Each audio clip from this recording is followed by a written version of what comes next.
मैं माननीय मंत्री जी से पूछना चाहता हूं कि फसल बीमा का लाभ जब खेतों में खड़ी फसल में आग लग जाती है तो उसे क्यों नहीं जो है कि कवर किया जाता है, उसका लाभ किसानों को क्यों नहीं मिलता। लेकिन ऐसा उत्तर भी अगर उन्हें समझ में नहीं आया तो मुझे आश्चर्य में कैसा उत्तर दूं। सर, मेरा सीधा सवाल माननीय मंत्री जी से था कि फसल बीमा का योजना किसानों को आसान तरीके से कैसे मिलेगी, लेकिन माननीय मंत्री जी का जो उत्तर आया जब मुझे समझ में नहीं आ रहा है तो देश के किसानों को क्या समझ में आएगा।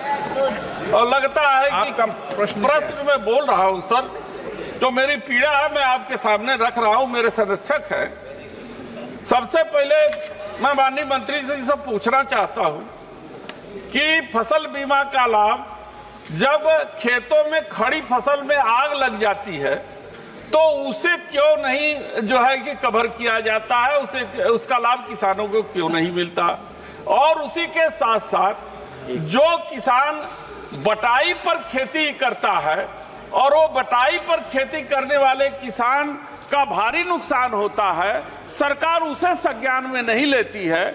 मैं सरकार से पूछना चाहता हूं कि क्या खड़ी फसल जो हमारे क्षेत्र चंदौली में करीब हजारों एकड़ फसल जो है जल गई तो उसका लाभ मिलेगा, और बटाईदार जो हमारे कृषक हैं उनको भी इसका लाभ मिलेगा कि नहीं मिलेगा, ये उत्तर सीधा सीधा चाहता हूं सर। माननीय अध्यक्ष महोदय, माननीय सदस्य का मैं आदर करता हूं, लेकिन ऐसा उत्तर भी अगर उन्हें समझ में नहीं आया तो मुझे आश्चर्य में कैसा उत्तर दूं। लेकिन किसान समझदार है और इसका उदाहरण मैं दे रहा हूं माननीय अध्यक्ष। उनके प्रश्न का भी उत्तर दूंगा, लेकिन पूर्ववर्ती जो फसल बीमा योजनाएं थी उनमें कई तरह की कठिनाइयां थी। अनेकों फसल बीमा योजना उधर की सरकार भी लाई थी। आज बहुत सारे प्रश्न हैं इस पे, तो आप बहुत माननीय अध्यक्ष महोदय, ये केवल माननीय सदस्य नहीं, किसान भी जानना चाहते हैं। कई फसल बीमा योजनाएं थी, मैं उनके नाम नहीं लूंगा, लेकिन किसानों के लिए उच्च प्रीमियम थे जो दे नहीं पाता था, अपर्याप्त दावे थे, बीमित राशि कम मिलती थी, दावों के निपटान में विलंब होता था। माननीय अध्यक्ष महोदय, किसानों को, किसान संगठनों को कई तरह की आपत्तियां थी। मुझे गर्व यह कहते हुए कि प्रधानमंत्री नरेंद्र मोदी जी प्रधानमंत्री फसल बीमा योजना लेके आए। और केवल मैं इतना बताना चाहूंगा माननीय अध्यक्ष महोदय, जब से ये फसल बीमा योजना आई, आप तुलना करके देख लीजिए। पहले आवेदन केवल आते थे 3,51,00,000, लेकिन अब आवेदन आए हैं 8,69,00,000, क्योंकि भरोसा है किसानों को। नॉन लोनी गैर ऋणी किसान पहले, क्योंकि किसानों को समझ में आ रही है, केवल 20 लाख आवेदन आते थे जब इनकी सरकार थी, अब आए हैं 5,48,00,000 कुल किसान आवेदन। जब उधर की सरकार थी 3,71,00,000, अब आए हैं 14,17,00,000, और सकल बीमित राशि बढ़ के हो गई है 2,71,295 करोड़। और एक बात और कहना चाहता हूं, मैं आपकी बात पे आ रहा हूं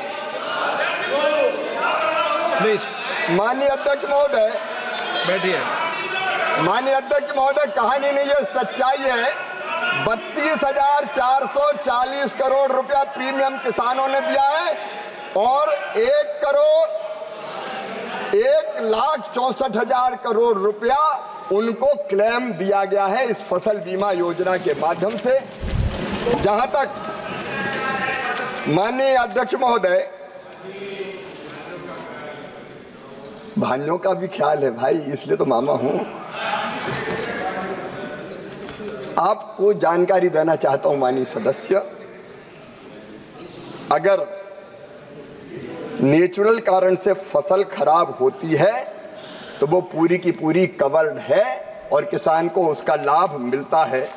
और बटाईदारों का भी कवरेज है राज्य सरकार के सर्टिफिकेट के आधार पर, इसलिए चिंता मत कीजिए।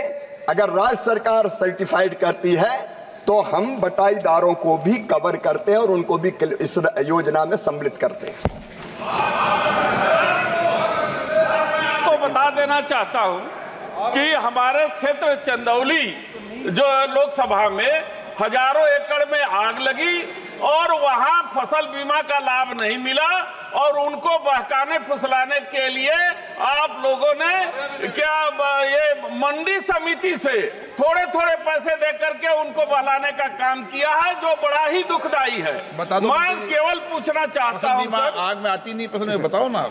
मैंने आग्रह किया पहले ही कि तो सीधा कहिए कि आग नहीं आती, मैं नहीं आती। सारे प्राकृतिक कारण जिसमें प्राकृतिक कारण जितने भी प्राकृतिक कारण हैं सबके सब कवर्ड है। माननीय सभापति महोदय, प्राकृतिक कारणों से अगर लगेगी आग तो आग भी